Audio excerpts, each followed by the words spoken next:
Hello friends. तो आज हम देखेंगे कि बफेट इंडिकेटर क्या होता है, उसके डिटेल्स देखेंगे।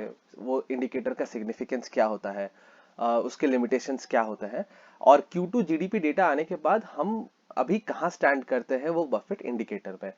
अगर आपको ये वीडियो अच्छा लगा तो प्लीज़ इसे लाइक कर दीजिए, अपने फ्रेंड्स एंड फैमिली के साथ शेयर कर दीजिए, and please subscribe to this channel. मैं इसमें ऐसे ही financial concepts and stock market updates लाते रहता हूँ। So to be updated please subscribe to the channel.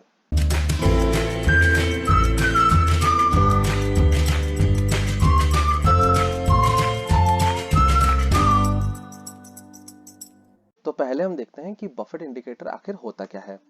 Buffett indicator होता है market capitalization of all listed companies. जो बीएससी में जितने भी लिस्टेड कंपनीज हैं उसके सारों के अगर मैं मार्केट कैपिटलाइजेशन को ऐड कर देता हूँ divided by GDP in the past 12 months, जो ट्रेलिंग 12 मंथ्स का जीडीपी है उसका सम, तो total market capitalization by the total GDP in the last 12 months. आपके हेल्प के लिए मैंने यहाँ पे मार्केट मार्केट कैपिटलाइजेशन का सोर्स डाल दिया है। आपको ये सोर्स मैं डिस्क्रिप्शन बॉक्स में भी डाल दूंगा, आप जाके वहाँ पे करंट मार्केट कैपिटलाइजेशन देख सकते हैं। जो जीडीपी डेटा का सोर्स है वो तो आपको कोई भी गवर्नमेंट वेबसाइट पे मिल ही जाता है। सो बफेट इंडिकेटर का सिग्निफिकेंस क्या होता है? बफेट इंडिकेटर मेजर करता है कि आपका जो मार्केट का जो अभी वैल्यूएशन है वो एक्चुअल आउटपुट के साथ कितना कंपेरेबल है। तो it actually measures valuation of the market. अगर जो मार्केट का भी वैल्यूएशन है ये मोमेंट में, वो आउटपुट जो एक्चुअल आउटपुट है उसके साथ कितना मैच कर रहा है। और ये डिपेंड करता है आपके हिस्टोरिकल डेटा के ऊपर। ये वैल्यू को हम स्टैंड अलोन नहीं देख सकते, हम देखते हैं कि हिस्टोरिकली ये डेटा कैसा रहा है। तो उस हिसाब से हम कंपेयर करते हैं to see whether the data is actually fair valued, over valued और अंडर वैल्यूड। तो अभी हम देखते हैं हिस्टोरिकली ये जो रेशियो है वो इंडिया के लिए किस प्रकार का रहा है। अगर रेशियो लेस देन 50% होता है तो हम कंसिडर करते हैं कि वो market is significantly under valued. अगर 50 से 70% के बीच में रहता है तो मार्केट मोस्टली अंडर वैल्यूड होता है और मॉडेस्टली अंडर वैल्यूड होता है। 70 टू 90% में फेयर वैल्यूड होता है। 90 टू 100 में मॉडेस्टली ओवर वैल्यूड बोला जाता है। एंड अगर ग्रेटर देन 110 है तो उसको हम सिग्निफिकेंटली ओवर वैल्यूड कंसिडर करते हैं। तो ये इसका मतलब क्या होता है? इसका मतलब ये होता है कि अगर सिग्निफिकेंटली अंडरवैल्यूड का मतलब ये होता है कि अगर कर रहा है कि जो अभी आउटपुट आ रहा है कंट्री में, जो आउटपुट है, जो आउटपुट है वो जो वैल्यूएशन के साथ वो मैच नहीं कर रहा है। यानी जो वैल्यूएशंस हैं अभी मार्केट के वो इतना वैल्यूएशन डिजर्व नहीं करता है, बिकॉज आउटपुट उस हिसाब से बहुत ज्यादा कम है। तो अभी हम देखते हैं कि जो ये जो market cap to GDP ratio है यहाँ पे इंडिया अभी कहाँ स्टैंड करता है आफ्टर द Q2 रिजल्ट्स। जो इंडिया का जो अभी मार्केट कैपिटलाइजेशन है, आपको ये बीएससी के वेबसाइट पे मिल जाएगा, मैंने आपको बता रखा है। वो है अराउंड 174 लाख करोड़ रुपीस का। इंडिया का जो जीडीपी है इन द लास्ट 12 मंथ्स या फिर लास्ट 4 क्वार्टर्स में वो इस प्रकार के हैं। वो आपके 53 लाख करोड़, 51 लाख करोड़, 38 लाख करोड़ और 47 लाख करोड़। तो ये जो ओवरऑल आता है आपका जीडीपी, ये आता है अराउंड 190 लाख करोड़ रुपीस का। अगर मैं market cap to GDP ratio देखूं तो वो आता है अराउंड 92% पे, जो कि हमें यहाँ पे ओवर वैल्यूड दिखाता है। लेकिन हमें यहाँ पे एक चीज जरूर नोट करना चाहिए कि ये जो Q1 FY21 और Q2 FY22 है, जिस यहाँ पे जो कॉन्ट्रैक्शन हुआ था, मेनली जो Q1 FY21 पे जो 23% का कॉन्ट्रैक्शन हुआ था, ये जो 92% है वो उसके लिए यहाँ पे ओवर वैल्यूड दिख रहा है। लेकिन अगर आप मार्केट देखोगे, स्टॉक मार्केट बहुत ज्यादा आगे का डिस्काउंट करके चलता है, एंड उस हिसाब से अगर देखेंगे तो शायद ये इतना ज्यादा ओवर वैल्यूड ना हो। और इंडिया का जो अभी लॉन्ग टर्म एवरेज अगर देखा जाए तो ये हमेशा अराउंड 70 के आसपास रहा है। तो अगर मैं इसके साथ भी कंपेयर करूं तो इंडिया का जो अभी market cap to GDP ratio यानी जो बफेट इंडिकेटर है वो ये यही इशारा कर रहा है कि अभी मार्केट्स बहुत ज्यादा ओवर वैल्यूड है। अभी हम देखते हैं फिर लिमिटेशंस क्या है बफेट इंडिकेटर के, एंड उस हिसाब से हम देखेंगे कि क्या हम बोल सकते हैं इंडिया अभी ओवर वैल्यूड है या अंडर वैल्यूड है।